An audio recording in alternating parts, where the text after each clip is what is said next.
My name is Sarita Schaffer. I'm from Sandpoint, Idaho. I had an independent research grant to spend a year in Asunción, Paraguay, and a small town outside of Paraguay, working with sustainable rural development education. My independent research consisted of doing curricular development for a financially self-sufficient organic farming high school that's owned and operated by a microfinance development organization. So not what you might typically think of as research. I don't think I spent more than 10 or 15 hours sitting and looking at books, but really outside observing the students as they learned how to run a financially viable organic farm by working in a farm business, by running the farms themselves. And I was working on integrating the classroom component of what they were doing with all of the enterprise and farm-based training. So just really matching the theory and practice. I chose the Fulbright program because I felt that it offered the greatest amount of flexibility and creativity. There are a lot of grants that are available for studying abroad, but they tend to really limit what you're allowed to study, how you're allowed to study it, and often where you can go. I found this particular farm school that I wanted to work with when I was recruiting hosts for a nonprofit organization that I run, and they invited me down, and it was about a year between the initial invitation and really just searching for the right funding opportunity.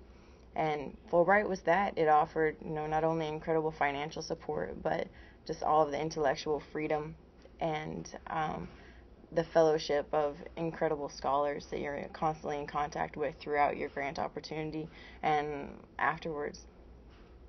Paraguay is a fascinating place. It's, I think, one of the least known parts of South America. Even people that I have met that have traveled extensively throughout Latin America, Paraguay remains kind of a black hole. I think that anyone that's considering applying for a Fulbright grant should certainly not overlook Paraguay. It's been very isolated in the past due to having one of the longest dictatorships in Latin America, but because of that, it's retained a lot of very unique character and flavor. It's quirky, and I mean that I say that in a very loving way. It's just a place that the culture is very different than anywhere else in Latin America.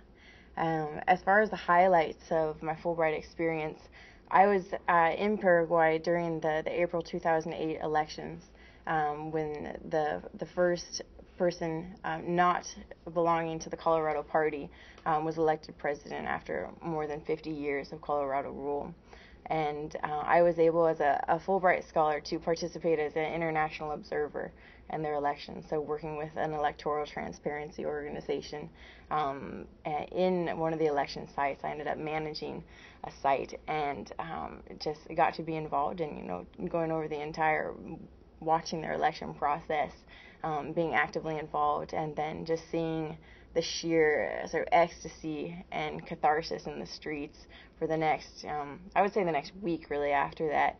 And really after, it was toward the end of my Fulbright grant period, so I was very connected with the whole community and felt like I really got to celebrate in their national victory with them. My Fulbright experience has had a tremendous impact on my life, more, I think, than I anticipated. Professionally, it's opened doors that, frankly, I was surprised opened as wide as they did. Returning from Paraguay, I was interviewed for a series of very high-level jobs at extremely reputable companies that I suspect, with the level of qualifications that I had apart from the Fulbright, I might not have been considered for had I not had Fulbright Scholar at the top of my resume. It also, prepared me for being able to create my dream job doing agricultural entrepreneurship education for a university in my state. On a more personal level, the impacts have been just retaining incredible friendships that I formed, particularly with other scholars at the Regional Enhancement Seminar. It was, you come in contact with incredible people, and there's a level of access that you have, I think, both to the local culture, but just even to very influential people in the host country that you're visiting, that traveling there as a citizen unaffiliated with something like Fulbright, that you would never be able to call people up and have the kind of appointments and discussions that you're able to have as a Fulbright student. Insofar as the application process, my advice to Fulbright hopefuls would be to allow a lot of time for the proposal. I think that out of the first draft of the proposal that I wrote, maybe 3 sentences survived and appeared in the proposal that I ultimately submitted. I highly recommend finding someone who is willing to tear your proposal apart for you and really just pick apart the fine details and make you think through it again and again and again.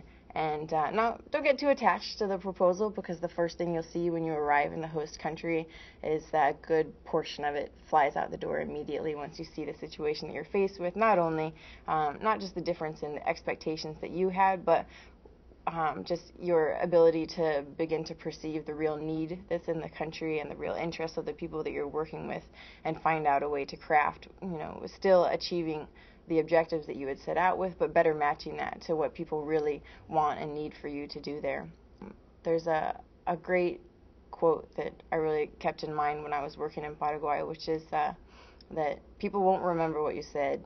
They might not even remember what you did, but they will remember how you made them feel. And I think that's really essential for working in another culture. And I think it's essential for working in the United States, but it's even more important when you're working in a foreign culture that may have varying degrees of positive and negative perceptions of Americans, to really just think about who you are and who that other person is, and what the best thing is that you can bring about in that situation, and the best possible way that you can treat them, so that whatever lasting impact your project may have, they'll have positive memories of Fulbright scholars that came and worked there.